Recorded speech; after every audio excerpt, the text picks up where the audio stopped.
What is your profession?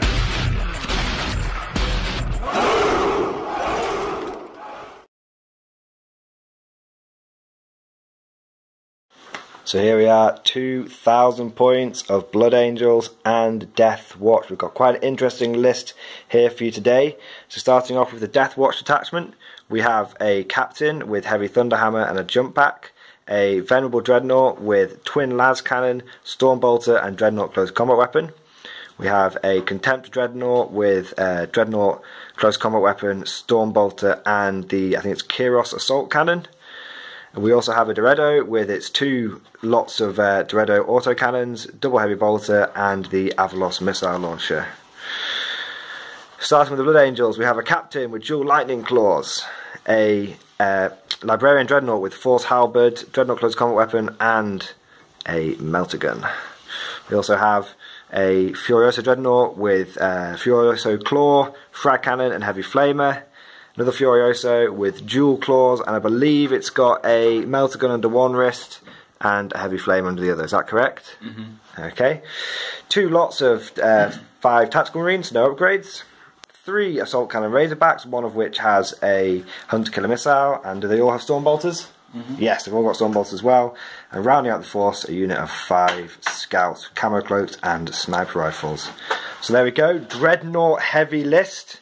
Dreadnoughts meant to be good in 8th, let's give them a bloody good testing. So here we have my 2,000 points of Tempestus Scions plus Adeptus Arbites, so we'll get to the Arbites in a second, but starting with the Scions, these guys are in a battalion detachment, so we have 3 squads of 10 Scions, 2 with triple flamer, and 1 with 2 grenade launchers and 2 volley guns, and they are all in Taurox primes with twin Gatling cannon and double, or should I say Torx Gatling cannon and hotshot volley guns.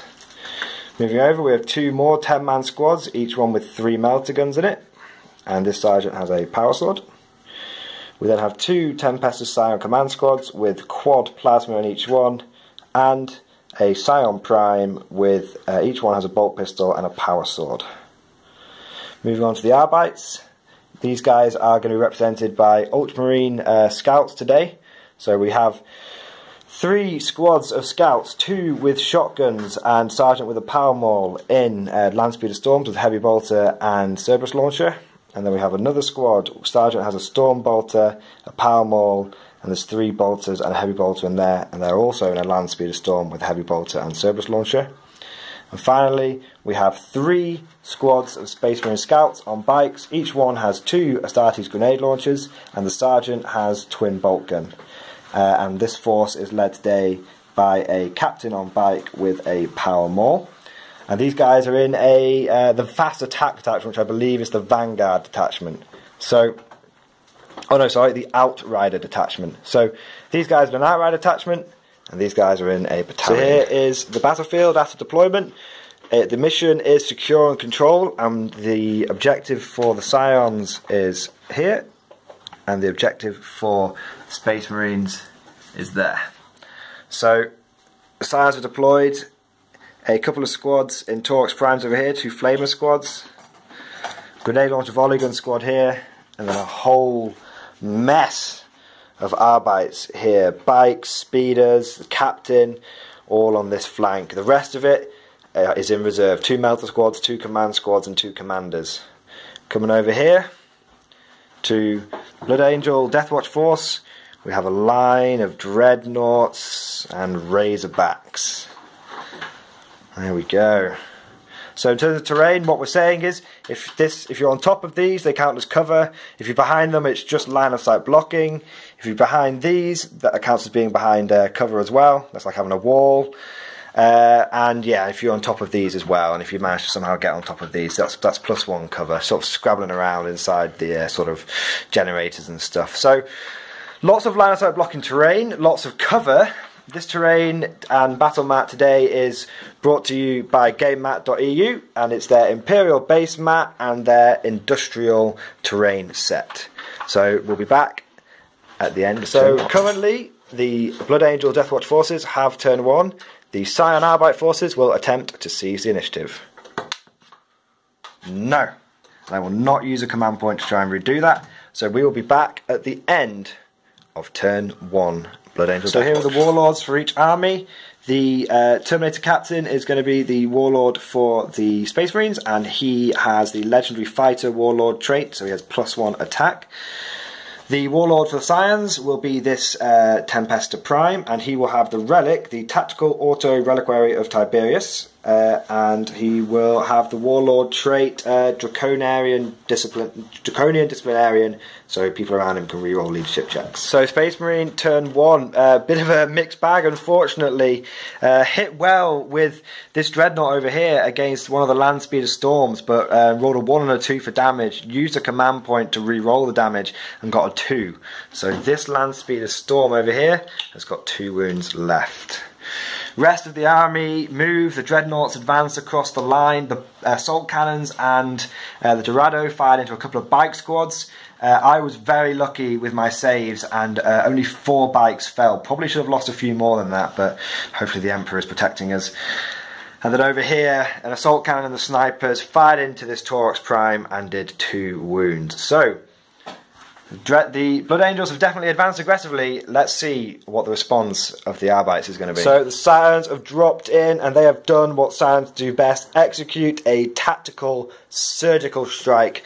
Majority of the Scion units dropped in on this flank over here. This squad got out of the Taurox and they unleashed an absolute torrent of firepower. Both Dreadnoughts brought down and the unit of scouts finished off from covering fire from these 2 Taurox Primes. Coming on over here, the remaining Scion reinforcements dropped down in this area. They had to use all their firepower just to make sure that that Razorback was destroyed. However, they're now facing down 2 more Razorbacks, and we know what they can do to lightly armoured guard infantry. This unit got out and did as much damage as it could to that Razorback, but unfortunately it all just amounted to 1 wound. And then over here, the scouts formed up into arrowhead formation, and they're able to do 5 wounds to that Dreadnought. So, there we go, this is the battlefield as is. The Scions have hit hard, but they're now all on the table. Mobility will be limited. Let's see how the Space Marines This game is turning out to be a real bloodbath. So over here, the tactical squads plus storm bolters from these vehicles wiped out the 4-man plasma squad over here, and then these 2 assault cannons fired 24 shots and got an absolutely ridiculous number of wounds on this squad here, but I had used the take cover stratagem and I made an unjust amount of 4+ saves.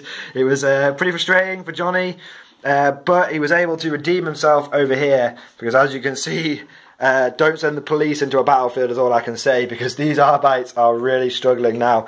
Captain has taken 5 wounds and we only managed to do 1 wound on that Contemptor, and we are struggling here now. We'll see what happens. They have got the Ultra Indoctrine, so they will be able to fall back and shoot, but it will be at a -1, so our firepower is going to be pretty limited this turn. Let's see what the Scion Arbites can do. So, not a huge damage dealing turn for the Scions there. We did wipe out the tactical Marines here. They made good use of that cover. And we have managed to tie both these units up as well. They lost 1 to Overwatch and then 1 got squashed over here. This commander over here was pretty lucky. I fired a full Taurox Prime into him and did no damage.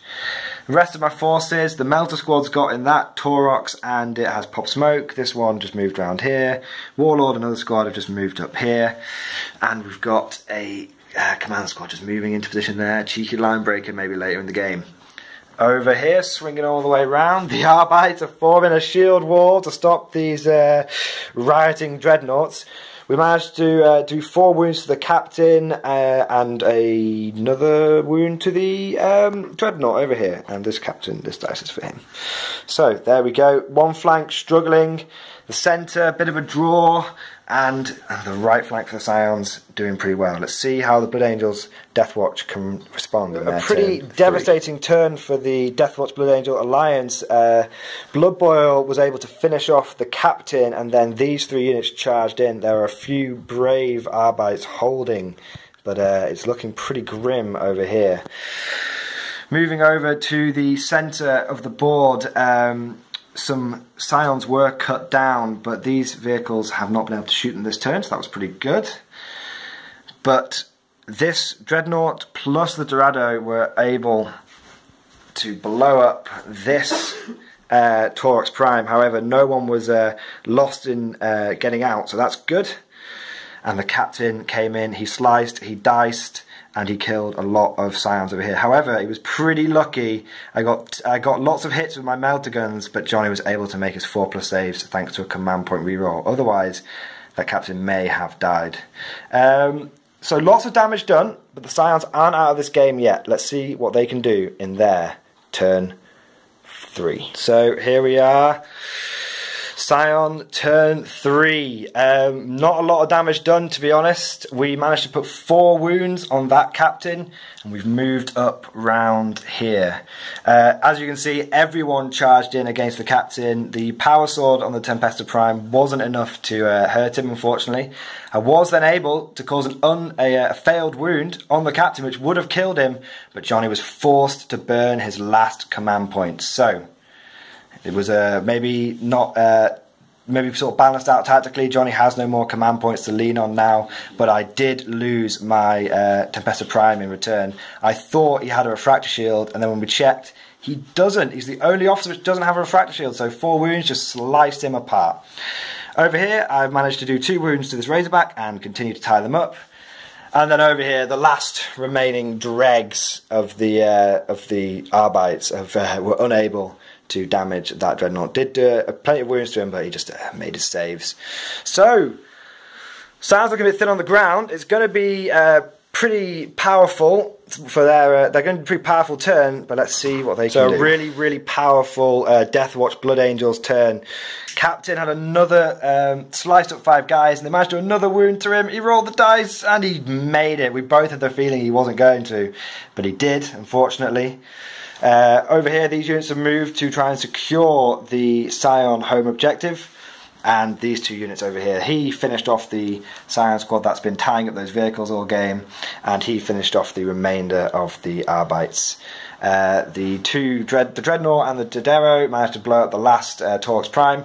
So the Scions are thin on the ground, but we shouldn't count them out yet. They are still very much able to do something in this game. Let's see what that is in there. So the Scions may be down, but they sure as hell are not out.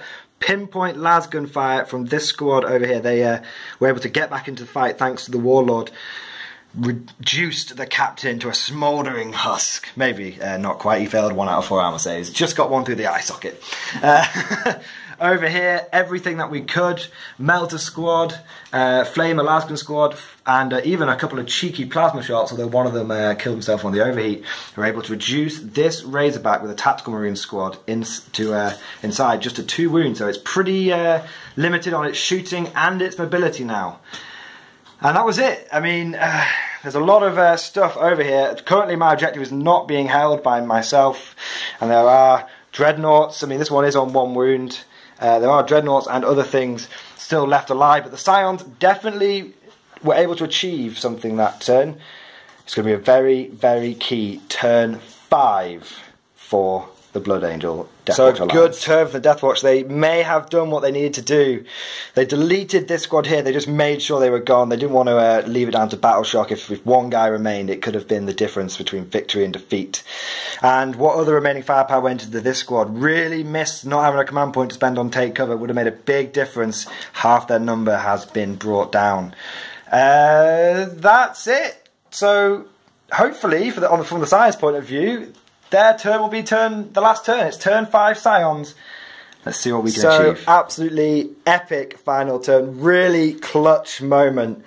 So, we started moving everything over here. Like, oh yeah, we'll try and take the objective. And then we realised, tactical marines, objective secured. I'm not going to be able to get more of my objective secure models than 3 inches. So, we completely redid the plan. These guys came over here to double secure line breaker, hoping that the game won't go on. And these guys all came round here. And I used first rank fire, second rank fire on them. And then I advanced him and used forwards for the Emperor on him. So that meant that he could shoot at him with no problems. And these guys could unload a lot of firepower into him as well. I was able to do 2 orders even though I didn't have the command rod thanks to his relic, the tactical auto reliquary. So I didn't get a 1, that was fine. So we fired everything in. And I got 1 wound. and he passed on a 4+. The melter gun fired, it wounded, he had to make a 4+ save, and he is still alive on 1 wound. That captain has unfortunately won the game for the Deathwatch. There's no way the Scions can win this. If we had killed him, it would have been a draw, because we would have had First Blood, Linebreaker and Warlord. As it is, the Deathwatch Blood Angel Alliance has got both objectives for 6 points, and they've got Linebreaker for 7, and unfortunately the Scions have only got 2 points. But an absolutely epic game, really interesting to see what these Scions can do. We're going to have a lot to talk about in the after action report. So, hope you guys have really enjoyed this video. Not a lot of Scions left, but I definitely think Johnny's got a healthy respect for them now. It's the first time he's faced them, and after that first Alpha Strike he wasn't looking too happy, but he did what any good Space Marine player can do: play tactically, pulled the game back and managed to get a win for the Astartes. So we'll talk about that more in the after action battle report.